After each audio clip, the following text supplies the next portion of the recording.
Hey gang, Nick with Red Ox Insurance Agency here. I'm going to talk to you today about shopping for trucking insurance.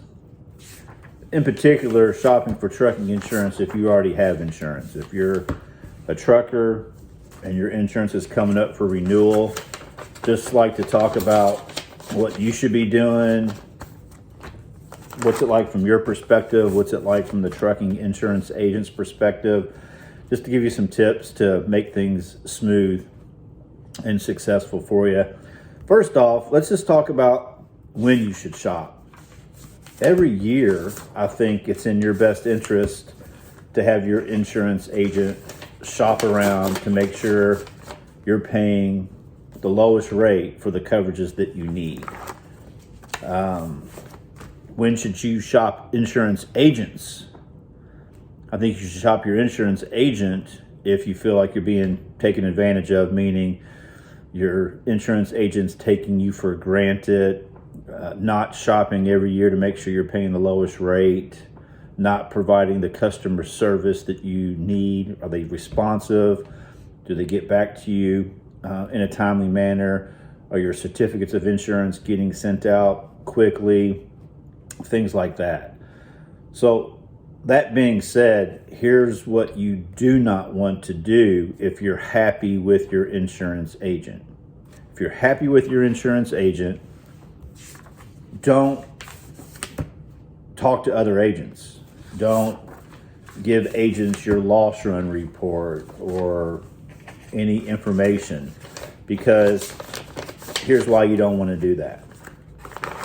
When it comes to insurance companies, there's some insurance companies that are direct markets to insurance agents, meaning me as an insurance agent, I can go straight to Progressive and get a quote for you and send it to you.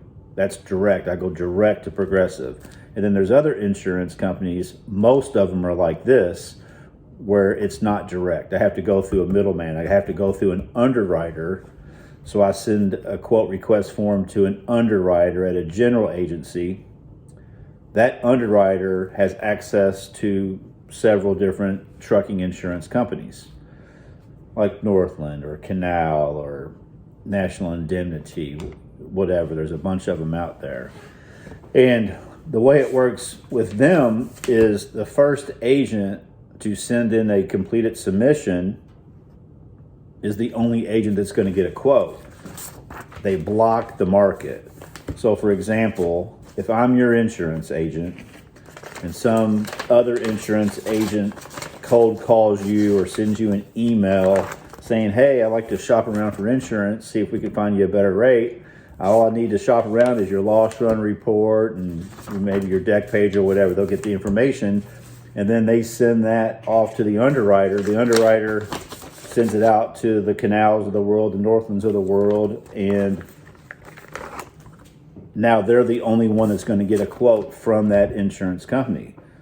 And then your real insurance agent, your current insurance agent, goes to the underwriters, try to get the quote, and then gets an email from the underwriter saying, hey, I'm sorry, we're blocked, meaning somebody already beat you to it. So you just screwed your insurance agent. If it's an insurance agent that you like, that you don't want to lose, then you're handicapping that agent by doing that. But if your insurance agent's not shopping every year, they're not providing you with the service, then that's okay. Then I would recommend doing that. But if you're happy with your insurance agent, don't do that, because you're just going to put them at a disadvantage. Sometimes insurance agents, like if I'm prospecting and I'm sending out an email to somebody asking to quote their business, I'm going to try to do that like 60 days before you're up for your renewal, because I want to get that information and I want to send it in and I want to be the only one to get a quote. But your insurance agent knows that most insurance companies aren't going to release a quote until 30 days out. So it doesn't make sense to send it in 2 months early, because they're not going to get a quote back for another 30 days. But if you go behind their back, not behind their back, but if you go and give another agent your information, then then your current insurance agent's not going to be able to have an opportunity. They're going to kind of be handcuffed in what they can offer you. So I just want to share that with you, but let's talk about what you need to gather for your agent to get the best insurance rate, to make sure that they're armed well with what they need to get the best possible insurance rate for you. So number one, it's going to be loss run report from your prior insurance, for your prior insurance companies up to the past 3 years. So your current insurance agent, if they've been your agent the whole time, they'll be able to get that on their own. But let's say you've only been with me for a year and you had insurance for 2 other years prior to that. Well, I, as your agent, aren't going to have access to those loss run reports, so you're going to have to get them every single year, because the insurance companies that we're going to get quotes from want fresh copies to make sure a claim didn't get processed after the fact or something like that. So loss run reports for up to the last 3 years is something that you're going to want to collect. IFTAs. If you have to file IFTAs, the insurance companies are going to want IFTA reports, completed IFTAs for the last 4 quarters. All right. MVRs for every driver. Now, there are some insurance companies out there there are insurance agents out there that might provide MVRs, but here's the deal. You need your own MVRs, because every time you go through an audit, it's per FMCSA, you have to have updated MVRs on all your drivers once a year. So you need that anyways. So you should go to you can have the driver do it themselves, but the easiest and most cost-effective way to get an MVR for yourself is to just Google your state DMV online MVR, and it ranges from $3 to $5 to some states are $7 to get your motor vehicle report. But you want to update it, copy. It can't be any older than 60 days old for the insurance companies to accept it. So we need your MVR, we need your IFTAs, we need your loss run report. And then you also want to let your agent know if anything's changed. Are you hauling something that you weren't hauling before?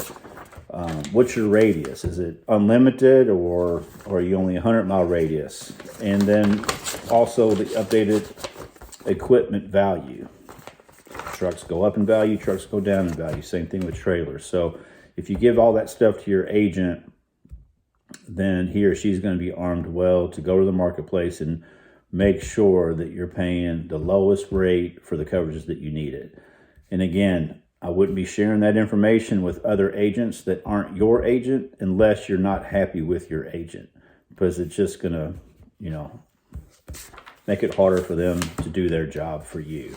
Hopefully you find this helpful. Now listen, if you are in a situation where you're not happy with your agent, maybe they're not shopping around like they should, or they're not providing the service that I talked about earlier, then feel free to go to redoxinsurance.com, give you a quote. But if you're watching this and you're happy with your agent, then take what I said for gold and only provide them with that information, and ignore all the prospecting calls from other agents unless you're not happy. Hopefully you find this helpful. Have a good day.